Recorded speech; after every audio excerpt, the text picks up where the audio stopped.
Hey guys, welcome back to Number 9 Farms. Today we're going to be cooking from the pantry.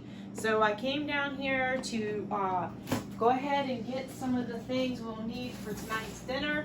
We are going to make hamburger soup, and so the first thing I'm going to need is some ground beef. And I have a little tiny bit on a freezer package, so I won't need all of it. And I think these are the 20s right here.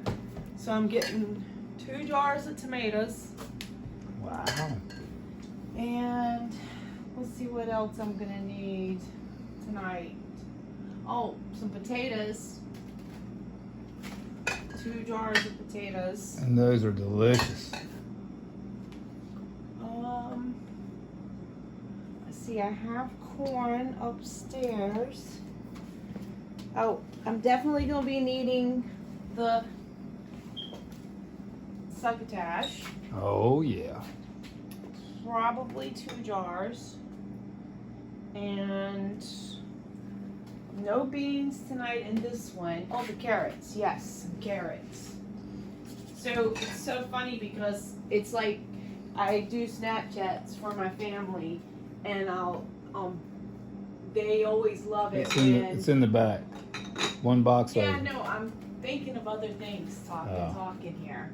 Okay. I always say, oh look, it's when your sink is full of nothing but canned jars. You know, it's a good feeling because you know that you grew all that and created all that. So, all right, guys, let's go ahead and take this up. Okay, guys, so now I got all the jars up here, and I had a little piece of the frozen meat that I was trying to tell you downstairs about. So I'm gonna get these opened up with my little key, and once I get all these opened up, we'll start putting them in the pot. I've almost got them all opened up, but I'll go ahead and start with the ground beef. That way it can go ahead and brown a little bit. Okay, so now you don't want to come out of the jar tonight. Okay, there we go. This here, usually I just use one. It's not as much meat as I would the vegetables, but this is one of my family's favorite meals, and it's like so simple.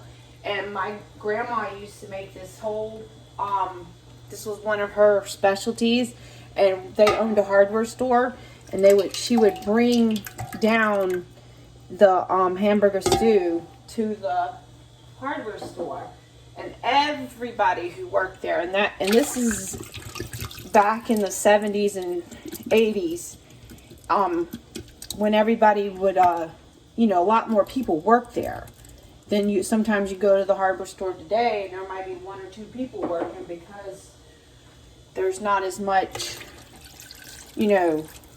demand because they have all these big box stores.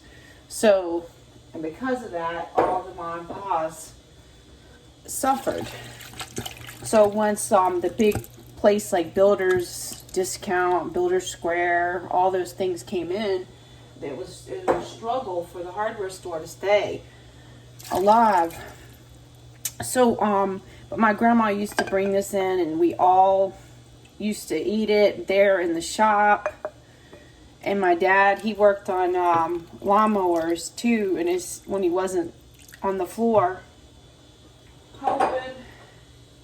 So it's a good memories, and I didn't make it for the longest time, and then my friend Melissa, she had it one night when it was snowing, and after that I was like, oh my gosh, that it's like I forgot about it.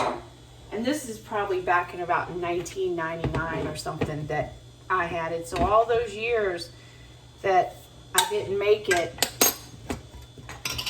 and now it's like, seems like all the time. And I go ahead and use everything that's in the jar, even the juice, because why throw that nutrition away? Because it makes it always so good to help add your liquid to it too. And that green beans that I just poured in it, that was my last jar of green beans. So sad. I didn't get to do green beans this year because, of course, my back surgery, 2 back surgeries, should I say. But at least, you know, I was able to get the tomatoes done, which is a beautiful thing, and the peppers.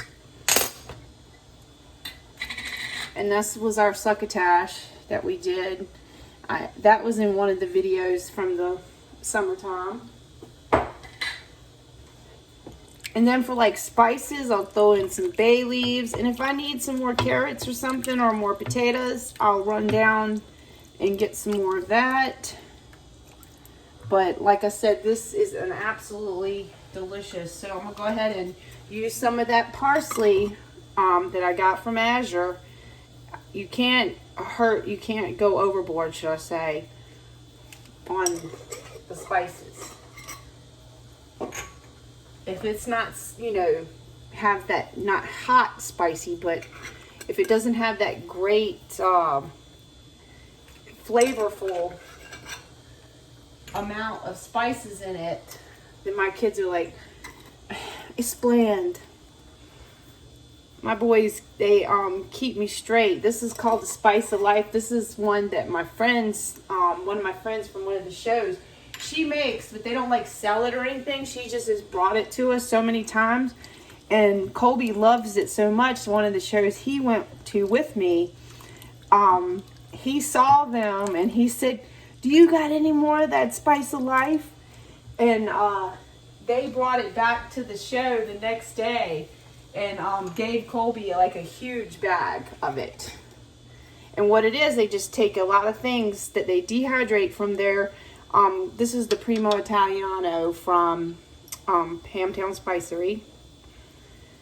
They just bring a bunch of take in a bunch of spices, I mean things that they grew in their garden, and then they dehydrate them and then just blend them up and make the spices with it. And you can see like the pepper seeds, you see some like oregano and some garlic salt, and they add a couple things. At one time I had the recipe, but you know, you can't duplicate it when they have their way of doing it too. But this is oregano. And I'll throw in some marjoram. So you can see I go heavy on the seasonings, which you know that. And the chevrolet leaf, which I get this from Hamtown Spicery. Tony is such a great guy. I am going to miss him. And I always throw in some chopped onions too, just because they'll have time to blend together.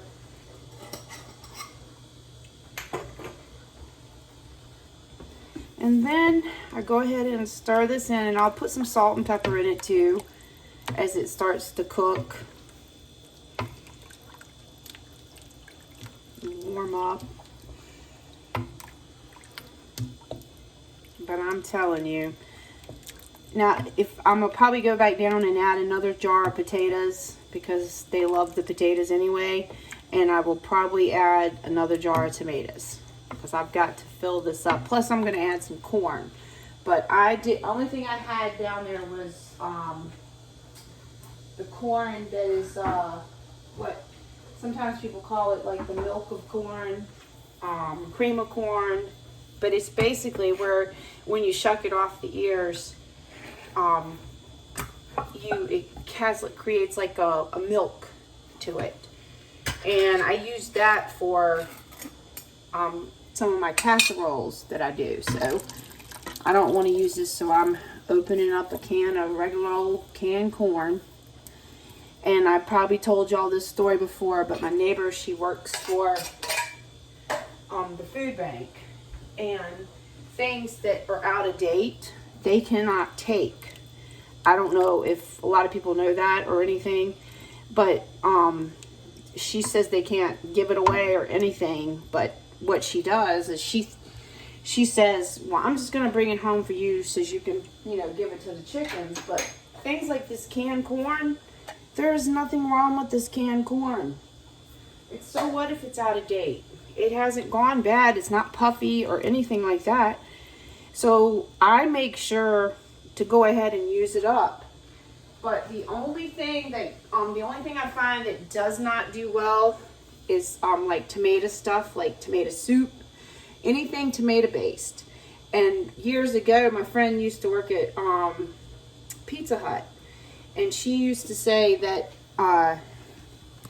anything tomato sauce, this was back when I was in nursing school, so that's a long time ago.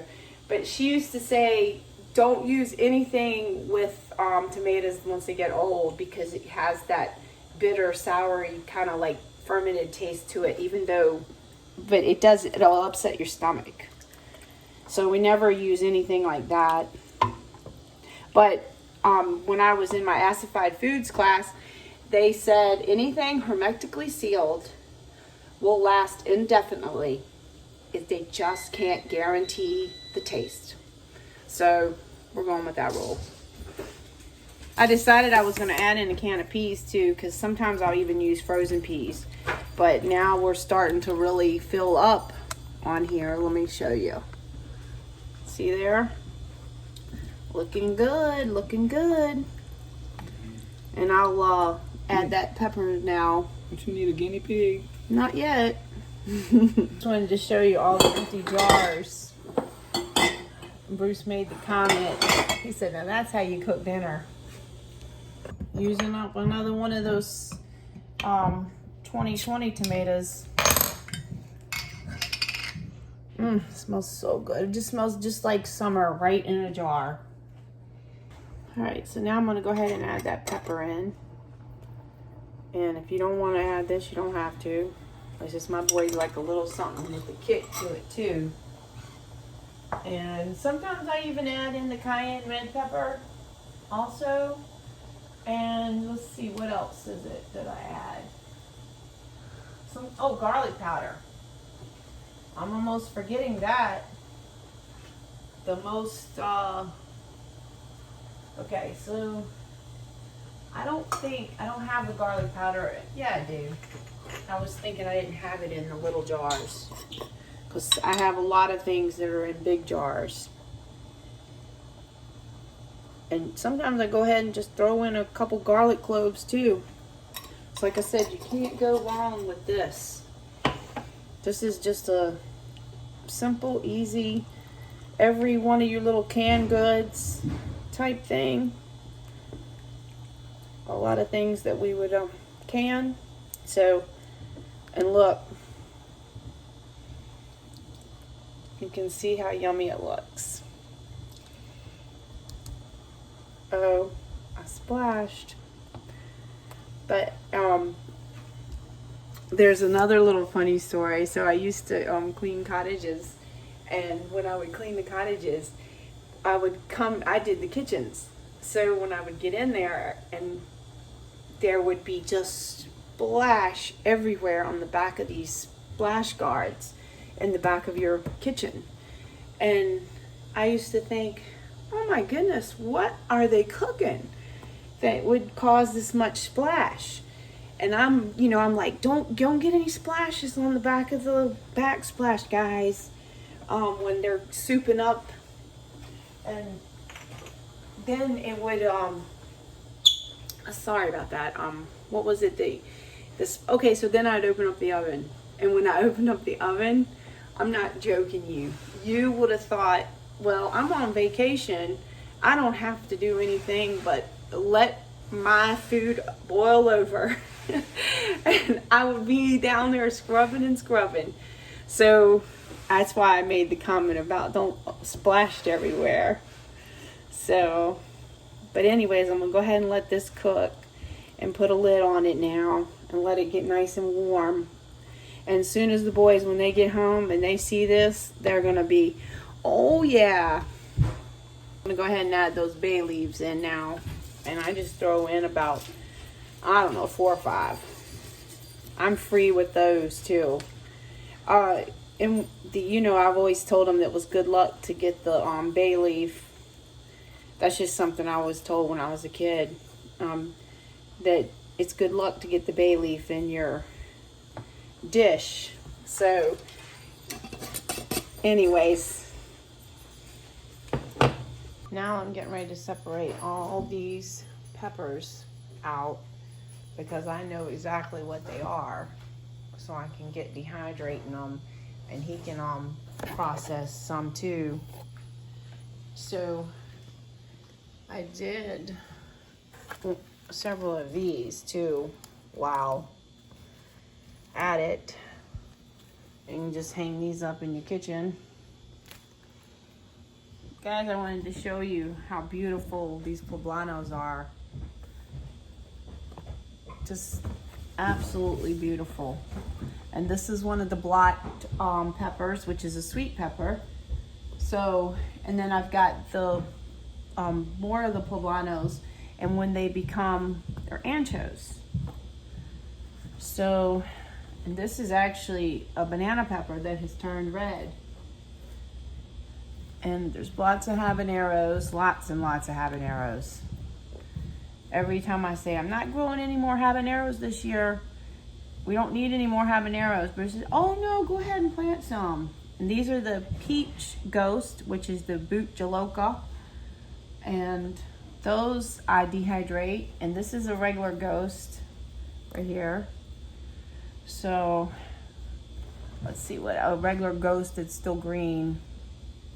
The boys, they just picked everything down there that they could because we're getting ready for another adventure. And so before the frost comes, usually we don't get a frost anymore till like November, but just in case, these are it says they're called California Wonder, but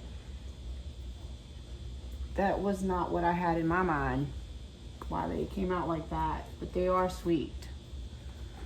Beautiful banana pepper. But anyways, you get the idea. I'm gonna be sitting here for a while sorting. I'm continuing on my quest here, as you can see, and I got most of the poblanos done.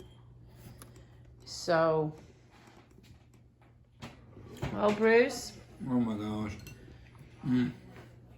We always put cheese on it, but sometimes we don't. That was really good. Cooper's getting some too. It's delicious. Remember how I said I found a bag up there on the counter and it says Spice of Life from the kitchen of Jeff and Pat. Ingredients: a lot of hot peppers, herbs grown in our garden, pink salt, onion, garlic, parsley, and a secret blend of spices. So there you have it. Guys, I just wanted to show you. I bet you didn't think I could do it, but look, they're all separated. Habaneros, tam jalapenos, chocolate habaneros, oh gosh, scotch bonnet, datel, poblano, more chilies, ghost, peach ghost, and then this little teeny pile right here is the Carolina Reaper and the scorpions, and these are all sweet peppers, and then there's more habaneros.